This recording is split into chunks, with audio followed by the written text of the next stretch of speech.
L'ikigai, c'est l'équivalent japonais de la joie de vivre et de la raison d'être. Dans la culture d'Okinawa, c'est perçu comme une raison de se lever le matin. C'est trouver le parfait équilibre pour retrouver l'envie d'aller travailler. Et ce concept philosophique illustre avec perfection l'intersection entre ce que tu aimes faire, ce pourquoi tu es doué, ce dont le monde a besoin et ce pourquoi tu peux être payé. Dans cette vidéo, je vous aide à déterminer quel métier choisir pour une reconversion grâce au concept de l'ikigai. Restez bien jusqu'à la fin de la vidéo parce que les résultats du test de l'ikigai sont donnés justement à la fin, donc ça serait bien dommage de les louper. Avant de commencer la vidéo, je me présente, je m'appelle Johan, je suis un ancien cadre dans le domaine du web marketing et moi aussi j'ai manqué de sens au boulot, moi aussi je ne trouvais pas mon ikigai, j'étais pas heureux dans ma vie parce que j'étais bien payé, j'avais des débouchés, mais je n'étais pas passionné, je manquais de sens, j'avais besoin d'aller plus loin dans ma recherche professionnelle.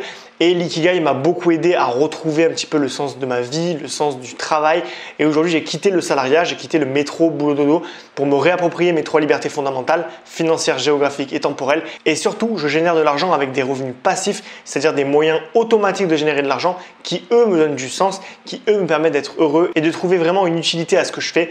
Donc, je suis beaucoup plus heureux depuis que je suis ce modèle-là.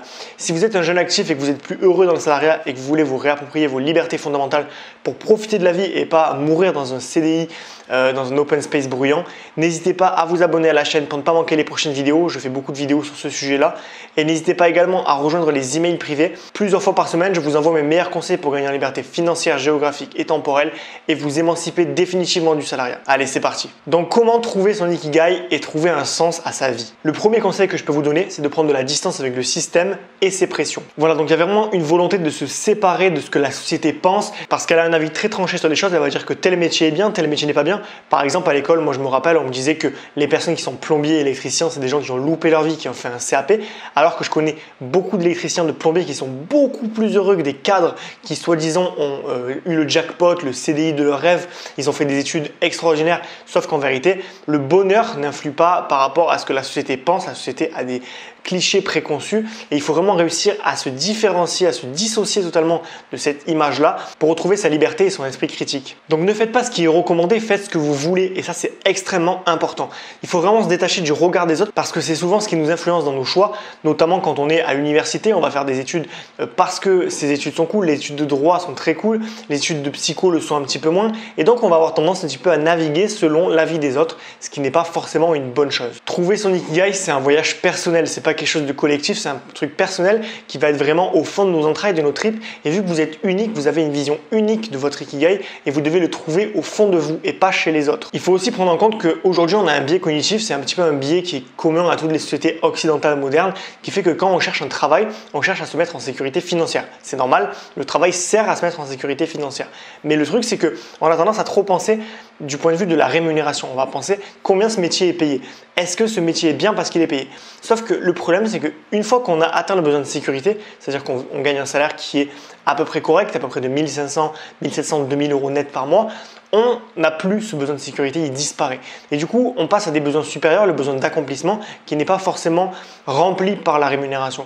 Donc, ce qu'il faut comprendre, c'est que la rémunération, c'est un élément de l'ikigai, c'est un des 4 éléments dont on va voir, mais ce n'est pas forcément l'élément central et ça ne va pas suffire pour être heureux dans votre travail. Voilà, pour savoir si un métier est fait pour vous, il faut vraiment se détacher de tous les éléments externes, donc la rémunération, les débouchés et tout ce qui va avec, et vraiment penser à qu'est-ce que vous fait ressentir l'idée de faire ce taf? Est-ce que le fait d'être monteur vidéo, ça vous fait vibrer? Est-ce que ça vous fait vibrer d'être policier? Voilà, et notez également qu'un métier ne se fait pas forcément en salariat. On a souvent tendance à penser qu'un métier égale un salariat.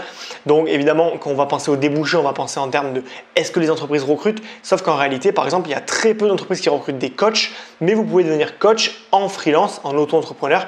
Et donc, il faut arrêter de rester bloqué sur la vision, encore une fois, très centrale de la société qui nous dit que le salariat, c'est le modèle phare et il n'y a que ça. Donc, je compte sur vous pour déconstruire tous les clichés et avancer en ce sens. Numéro 2, trouver sa passion. Voilà, et pour ça, on va commencer directement par un exercice. Vous devez trouver 10 passions que vous avez identifiées. Donc, ça peut être des passions ou des centres d'intérêt, mais commencez déjà par les passions les plus fortes. Et ensuite, vous listez les centres d'intérêt si vous n'avez pas assez de passion.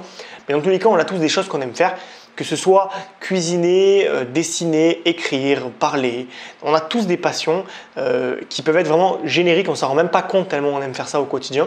Mais vraiment, il y a plein de choses. Vous pouvez adorer conduire, ça peut être une passion.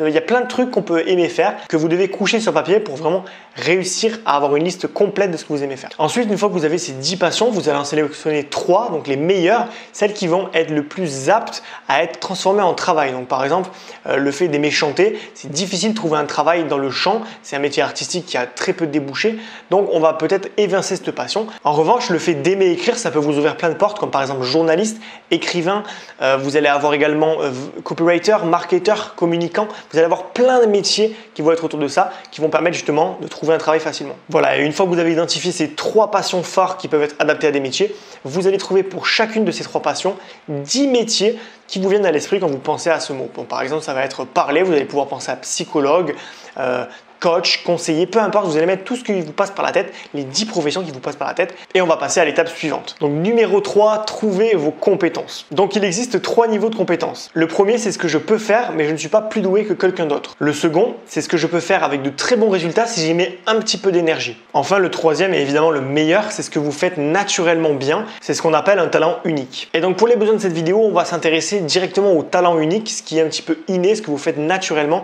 parce que c'est ce qui va être le plus facile pour trouver votre Ikigai. Voilà, donc là encore, on va dresser une liste. Vous allez trouver vos 3 compétences innées les plus significatives. Donc par exemple, comme je vous disais, ça peut être écrire, ça peut être parler, ça peut être dessiner. Vous allez les noter sur papier et vous allez pour chacune de ces compétences innées trouver encore une fois 10 professions qui peuvent coller finalement avec ces compétences et qui vous passent par la tête dès que vous pensez à cette compétence précise. Voilà, et si vous avez du mal à trouver vos compétences innées, posez-vous la question, que disent les autres de moi? Qu'est-ce qu'ils disent? Est-ce qu'ils disent que vous êtes un bon cuisinier? Est-ce qu'ils disent que vous êtes un super dessinateur? Est-ce qu'ils disent que vous vous exprimez bien? Peu importe, mais vous avez toujours des compliments qui viennent des autres et qui vous donnent des informations utiles pour savoir ce que vous faites naturellement, ce que vous savez faire au quotidien qui est facile pour vous. Numéro 4, partie un petit peu plus technique, mais on va parler des débouchés du coup.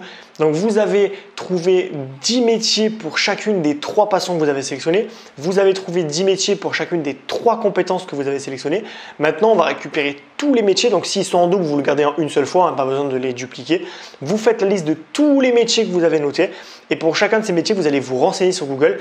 Est-ce que ce métier a des débouchés? Est-ce qu'il y a de la demande? Mais vous allez élargir votre prisme et pas seulement au salariat. Vous n'allez pas juste regarder sur Onicep si les entreprises recrutent ou pas. Vous allez regarder si est-ce que ce métier répond à une problématique qui existe vraiment.